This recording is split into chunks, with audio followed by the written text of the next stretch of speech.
Ito yung talong, kinakat ko ng into cubes. Saka ito yung ibang ingredients. Green and red bell pepper, karne, bawang at saka sibuyas. So, ipiprito lang muna natin yung talong mga kalola. Hanggang sa maluto siya ng konti. Konti lang. Huwag masyadong luto. At pag na golden brown na siya, pwede na natin siyang kaunin. Saka iset aside. Saka maglagay ng bawang at sibuyas. Igisa natin yung bawang.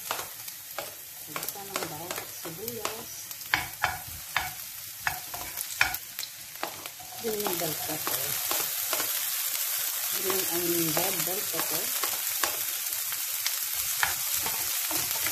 Ito yung kapoy. Sige. Low-low eh. Ano lang nung it's over on nga. Itabi at ilagay yung karne.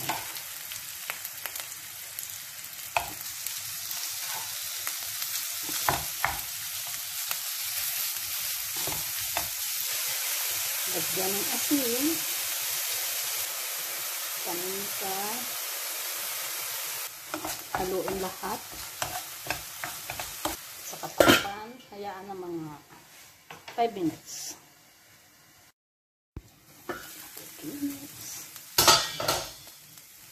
Saka na ilagay yung talong.